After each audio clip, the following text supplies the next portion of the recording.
Hey guys, welcome back to my YouTube channel Easy Makeup. My name is Karishma. Please subscribe my channel and hit the bell icon. तो आज का ये tutorial जो है ना बहुत डिमांडिंग था, तो ये मेरा खुद का टेस्ट नहीं है. प्लीज़ इस तरह के कमेंट मत कीजिएगा कि मैंने डस्की को बहुत ज़्यादा फेयर कर दिया, क्योंकि ये डिमांड में था कि मेरे स्टूडेंट ने डिमांड की थी. मैम मैं झांसी से आई हूँ सीखने, और सिर्फ यही सीखने आई हूँ कि डस्की को फेयर कैसे किया जाता है. क्योंकि हमारे यहाँ क्या होता है, जो झांसी में उन्होंने बोला, झांसी में क्या होता है, फेयर ज़्यादा मांगते हैं लोग जो डस्की वाले होते हैं. तो मुझे ये ट्यूटोरियल शेयर करना ही था क्योंकि मेरे पास बहुत सारी डिमांड आई थी. ये वीडियो बहुत ज़्यादा वायरल भी रही थी मेरी इंस्टाग्राम पे. तो चलिए स्टार्ट कर लेते हैं. सबसे पहले मैंने यहाँ पर मेकअप करने से पहले क्लीन किया था स्किन को. स्किन बहुत ज़्यादा डिहाइड्रेट हो रही थी, तो मॉइस्चराइज़र मैंने यहाँ पर बायोटिक लगाया था और क्वांटिटी थोड़ी सी ज़्यादा रखी थी. और इसमें मैंने थोड़ा सा मार्स का यूज़ किया था मिक्स करके हाईलाइटर, जिससे कि इल्यूमिनेटर की मुझे नीड ना हो. इसके बाद यहाँ पर मैंने जो प्राइमर यूज़ किया है वो रिकोड का है, और किस तरह से यूज़ करना है वो भी मैं आपको दिखा देती हूँ. आपने थोड़ी सी क्वांटिटी लेनी है क्योंकि स्किन पहले से डिहाइड्रेट है, पहले से ड्राई है.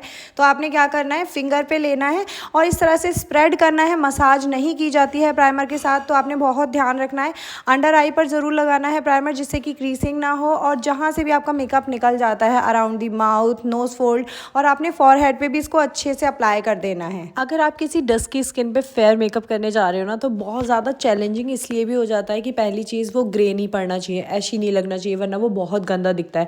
और सेकंड थिंग इज़ दैट कि वो बिल्कुल भी स्लिप ना करे. अगर कहीं से भी वो स्लिप करता है तो कहीं से फेयर लग रहा होता है, कहीं से ग्रे लग रहा होता है, वो बहुत गंदा लगता है. तो यहाँ मैं आपको चैलेंजिंग मेकअप सिखाने जा रही हूँ, लेकिन आप लोग प्लीज़ इस तरह का कमेंट बिल्कुल मत कीजिएगा कि मैंने बहुत ज़्यादा फेयर मेकअप किया है या मुझे मेकअप करना नहीं आता. मुझे मेकअप करना आता है, तभी मेरे इतने सारे वीडियोस यूट्यूब पर हैं, इतने सारे मेरे इंस्टाग्राम पर वीडियोस पड़े हुए हैं. तो मुझे जो है वो नई नई क्रिएटिविटी करने में बहुत मज़ा आता है. और दूसरी चीज़ कि यहाँ पर जो मैं मेकअप कर रही हूँ वो मेरी स्टूडेंट की डिमांड थी कि मैम हमें ग्रे मेकअप से बचना है और फेयर मेकअप करना है डस्की स्किन पर. हमारे पास ऐसे ही क्लाइंट आते हैं. तो आपने जो मेकअप करना होता है वो अपने टेस्ट से नहीं करना होता है, हमेशा उस हिसाब से करना होता है जैसे आपकी क्लाइंट की डिमांड होती है. इसके बाद मैंने यहाँ पर आई मेकअप करने के लिए क्रायलन टीवी पेंट स्टिक यूज़ की थी, क्योंकि वो थोड़ी सी थिक होती है, काफ़ी अच्छी कवरेज होती है उसकी. फिर मैंने यहाँ पर लगाने के बाद उसको ब्लेंड कर दिया था. ब्लेंडर जो है वो अच्छी क्वालिटी का लेना, वरना आपके सारे प्रोडक्ट को एब्जॉर्ब करता रहेगा और कवरेज अच्छी नहीं मिलेगी. और डैम ब्यूटी ब्लेंडर यूज़ करना है, आपके ब्लेंडर में पानी नहीं होना चाहिए. इसके बाद मैंने यहाँ पर ब्राउन से स्टार्ट किया था. ब्राउन से स्टार्ट करने के बाद अच्छे से मैंने यहाँ पर कलर्स डिपॉजिट किए हैं, आपने देखा है, फिर ब्लेंड किए हैं. उसके बाद मैंने यहाँ पे कट क्रीज की थी, इसे सेमी कट क्रीज कहते हैं. इसके बाद मैंने यहाँ पर एक शिमर पिगमेंट यूज़ किया था और उसके ऊपर से मैंने ग्लिटर्स अप्लाई किए थे. ग्लिटर्स अप्लाई करने के बाद यहाँ पर मैंने जेल आई लाइनर यूज़ किया था. ब्रांड थी शुपैरल, जो कि मैंने लाइनर यूज़ किया था. आप चाहें तो किसी अदर ब्रांड को भी यूज़ कर सकते हैं. अगर आपका लाइनर सूख जाता है तो उसमें आप इनग्लॉट का ड्यूरालाइन मिक्स करके उसे फिर से रीयूज़ कर सकते हैं, क्योंकि कोई भी प्रोडक्ट अगर सूख जाता है ना तो उसको रीयूज़ करने का आपका बड़ा प्रॉब्लम रहता है. तो उसमें आप ड्यूरालाइन मिक्स करके यूज़ कीजिए. ड्यूरालाइन आपकी वैनिटी में ज़रूर होना चाहिए अगर आप as a makeup artist work कर रहे हो.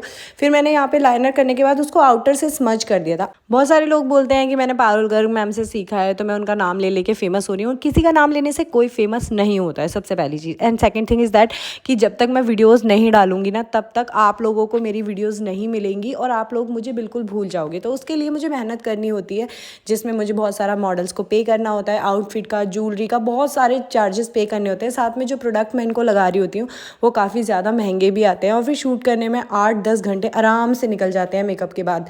तो ये सारी चीज़ें मेरी खुद की मेहनत है, तो प्लीज़ ये कहना बंद कर दीजिए. हाँ, ये ज़रूर है कि मैं पारुल गर्ग मैम से जो सीखा है वो सारे अपना स्टूडेंट्स को बहुत सस्ते में सिखा देती हूँ. मैंने वहाँ पे ऑनलाइन बैचेस भी स्टार्ट कर दिए हैं, जिसमें मैं अपने स्टूडेंट्स को, बहुत सारे स्टूडेंट्स हैं जिसने मुझसे सीखा है, जो इंडिया से बाहर होते हैं, जिनके लिए आना पॉसिबल नहीं होता है, तो मैं ऑनलाइन बैचेस करवा रही होती हूँ, जिससे कि मैं अपनी टेक्निक्स, जो सारी चीज़ें मैंने इतनी सारी अकेडमीज़ में सीखी हैं. मैंने पारुल मैम के साथ साथ बहुत सारे आर्टिस्ट हैं जो कि बहुत ज़्यादा फेमस हैं इंडिया में, उन सभी से सीखा है. तो मैं सबके लिए बोलूँगी, ये नहीं बोलूँगी कि मैंने सिर्फ मैम से ही सीखा है.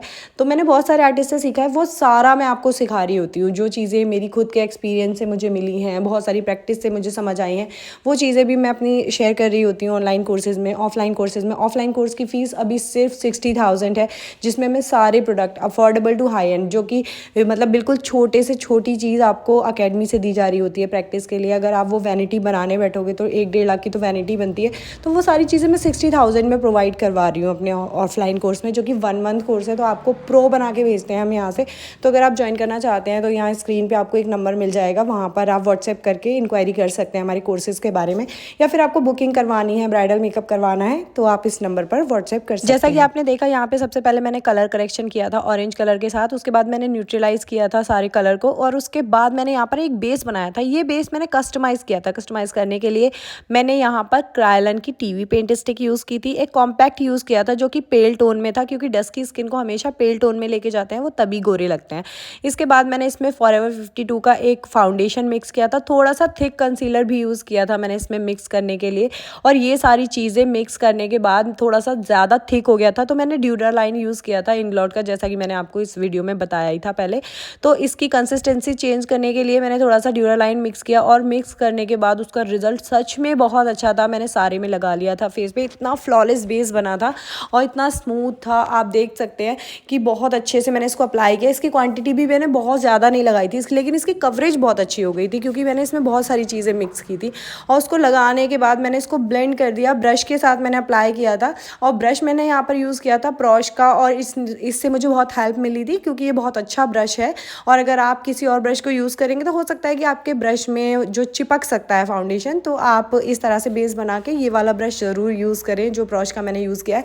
ब्लेंडर यहाँ पे मैंने फॉरएवर 52 का यूज़ किया था, बिल्कुल भी एब्जॉर्ब नहीं किया था प्रोडक्ट को इसने, और बहुत अच्छे से मैंने स्मूथली बेस बनाया था। बहुत धीरे धीरे से आपने ब्लेंड करना है, बहुत तेज़ से करोगे तो क्या होगा, आपकी जो कवरेज है वो कम हो सकती है। उसके बाद मैंने यहाँ पर कंसीलर यूज़ किया था, तो कंसीलर यहाँ पे मैंने रिकोड ब्रांड का यूज़ किया था, और ये नंबर था 02। अगर आप चाहते हैं कि रिकोड ब्रांड के कंसीलर आप यूज़ करें और रिज़ल्ट आपको टार्ट जैसा मिले, जैसे कि टार्ट के बहुत ज़्यादा अच्छे कंसीलर्स होते हैं, महंगे आते हैं, 3-4 हज़ार का एक कंसीलर आता है। तो अगर आप चाहते हैं टार्ट वाला रिज़ल्ट आपको रिकोड में मिल जाए, तो आपने क्या करना है, छोटा वाला जो फ़ैन आता है उससे सुखा लेना है, 10 सेकंड तक इसको हवा लगानी है, उसके बाद ब्लेंड करना है। इससे क्या होगा, इसकी कवरेज बढ़ जाएगी। और ये सूखना नहीं चाहिए, ऐसा नहीं होना चाहिए कि बिल्कुल प्रॉपर सूख गया, इतना हो जाना चाहिए, हल्का सा इसका मॉइस्चर जो है वो कम हो जाना चाहिए। मैंने इसको अच्छे से ब्लेंड कर लिया था सुखाने के बाद, और इसका रिज़ल्ट आप देख सकते हैं कितनी अच्छी मुझे कवरेज मिल रही थी इससे। और इसको ब्लेंड करते टाइम आपने ध्यान रखना है कहीं भी पैच नहीं रहना चाहिए। अगर आपके मेकअप में कहीं भी पैच होता है तो वो बहुत गंदा लगता है, क्योंकि जब आप लूज़ पाउडर लगाते हो ना, वो पैच और भी ज़्यादा विजिबल होने लगता है और भी ज़्यादा दिखता है। तो आपने बहुत ध्यान रखना है कि कहीं भी कोई पैच नहीं रहना चाहिए, और कहीं भी ऐसे ना हो, क्योंकि डस्की स्किन है तो कहीं भी कोई पार्ट ऐसा ना रह जाए जहाँ पर आपने बेस लगाया ही ना हो।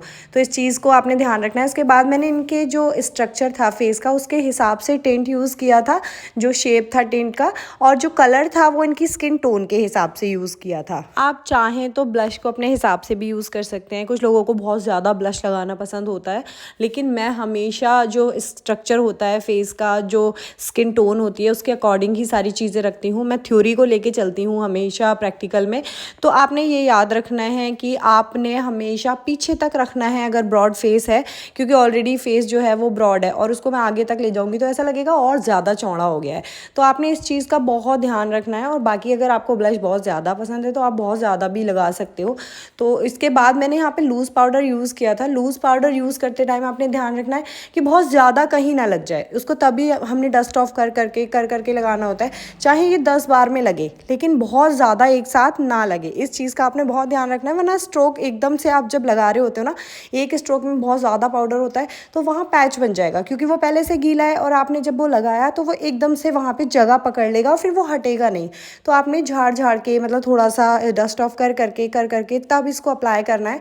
और फिर आप देखेंगे कि इतना अच्छा बेस सेट हो जाता है अच्छे से, पाउडर भी ज़्यादा नहीं हुआ, आपका बेस भी अच्छा बन गया। इसके बाद मैंने यहाँ पर सेम पाउडर से बेकिंग कर दी थी, आप चाहें तो किसी अदर पाउडर को भी यूज़ कर सकते हैं। इसके बाद मैंने यहाँ पर लगाया था ब्लैक कलर का आई पेंसिल, जो कि कोहल काजल था रिकोड ब्रांड का, क्योंकि इनकी आंखें काफ़ी ज़्यादा बड़ी थी, और अगर मैं वाइट पेंसिल लगाती तो वो और ज़्यादा खुली खुली और बड़ी बड़ी लगती। तो मुझे जो था वो इन्हेंस करना था, फीचर्स को एकदम से अलग लुक नहीं देना था। तो मैंने यहाँ पर ब्लैक काजल यूज़ किया, और उसके बाद डार्क ब्राउन कलर के साथ इसको ब्लेंड कर दिया था। जो अंडर आई थी उसको अच्छे से मैंने स्मर्ज कर दिया था, और फिर ब्लेंड कर दिया था ब्राउन कलर के साथ। डार्क ब्राउन कलर यूज़ करना है, ब्लैक यूज़ नहीं करना है। इसके बाद मैंने इनकी जो आईब्राउज थी उसको शेप दिया था, ऑलरेडी बहुत प्यारा शेप था, मैंने उसी को इन्हेंस किया था। डार्क ब्राउन कलर का पाउडर यूज़ किया था, जो मैंने अंडर आई में यूज़ किया था, वही पाउडर मैंने इनकी आईब्राउज़ के लिए यूज़ किया था। और आईब्राउज़ का जो शेप होता है ना, आपने ध्यान रखना है कि जस्ट आई बॉल के ऊपर से आपने स्टार्ट करना है। आई बॉल का जस्ट ऊपर वाला जो पार्ट होता है, तो वहाँ से कलर लगाना स्टार्ट करना है और आगे की साइड धीरे धीरे धीरे धीरे हल्का हल्का यूज़ करना है, जिससे कि आगे की साइड से डार्क नहीं होना चाहिए। अगर इनर कॉर्नर जो है ना वो डार्क हो गया ना, इनर साइड जो है वो डार्क हो गया, तो क्या होगा कि वो ड्रामेटिक लगने लग जाएगा, बहुत गंदा लगता है। आईब्राउज़ जो है वो बहुत मैटर करती है, तो आपने बहुत ध्यान से इसका शेप ठीक करना है। इसके बाद मैंने जितना भी एक्सेस लगाया था पाउडर, वो सारा डस्ट ऑफ कर दिया था। फिर मैंने कॉन्टोर किया था। कॉन्टोर के बिना जो है ना वो मेकअप बिल्कुल अच्छा नहीं लगता है, फ्लैट फेस लगता है। इतना सारा बेस लगाया है आपने, इतने सारे कलर्स किए, जब तक आप कॉन्टोर नहीं करोगे तो आपने याद रखना है कॉन्टोर हमेशा आपको डेप्थ प्रोवाइड करता है। तो आपने वहाँ पर लगाना है जहाँ पे आपको दिखाना है कि यहाँ से डेप्थ है, थोड़ा सा आपने लिफ्टेड लुक दिखाना है, क्योंकि इनका फेस ब्रॉड था और मुझे लिफ्टेड दिखाना था इनका फेस। तो मैंने यहाँ पर अच्छे से कॉन्टोर कर लिया था। ब्रोंजर जो है वो टैन लुक देता है और मुझे टैन लुक नहीं चाहिए था, मुझे तो उनको ऑलरेडी फेयर ही करना था। तो आप टैन लुक के लिए ब्रोंजर इस्तेमाल कर सकते हैं, लेकिन अगर आपको एक इंडियन स्किन पे मेकअप करना है तो आपने कॉन्टोर यूज़ करना है। उसके बाद मैंने यहाँ पर यूज़ किया था पिंक कलर का ब्लश, क्योंकि जो इनकी स्किन टोन थी उसके हिसाब से पिंक जा रहा था। इनकी जो लिपस्टिक थी वो इनके अकॉर्डिंग ही मैंने चूज़ की। ये लिपस्टिक काफ़ी ज़्यादा वायरल रही है मेरे पेज पे, तो अगर आप चेक करेंगे मेरे इंस्टा पेज पे या फिर यूट्यूब के शॉर्ट्स में आप देखेंगे तो आपको ये लिपस्टिक मिल जाएगी। बहुत ही बढ़िया लिपस्टिक है ये, मैं अपनी ब्राइड्स पर भी बहुत यूज़ करती हूँ। ये रेड कलर में है, मतलब मरून और रेड के बीच का एक टोन है, जो कि बहुत ज़्यादा अच्छा लगता है, सारी स्किन पे ये सूट कर जाता है। फिर मैंने इसको अच्छे से अप्लाई किया था। मैंने ब्रश जो था एक लोकल ब्रांड का यूज़ किया था और काफ़ी अच्छा ब्रश है ये।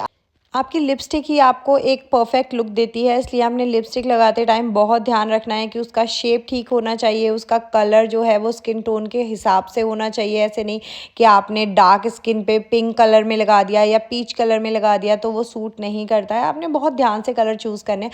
अगर कभी ऐसा होता है आपकी ब्राइड बोलती है मुझे न्यूड कलर्स लगाने हैं और डस्की स्किन है उस ब्राइड की, तो आपने क्या करना है, ब्राउन में न्यूड कलर्स चूज़ करने हैं। डस्की स्किन पर जो लिपस्टिक के शेड है मैं आपको कुछ बता देती हूँ, like fire lily, copper cos, brown में न्यूड कलर्स हैं, ये काफ़ी ज़्यादा अच्छे सूट कर जाते हैं अगर न्यूड मांगती है आपकी ब्राइड तो। और एक मैग्नेटिक महागनी करके कलर आता है, वो भी बहुत अच्छा है, जो कि बहुत ज़्यादा सूट करता है।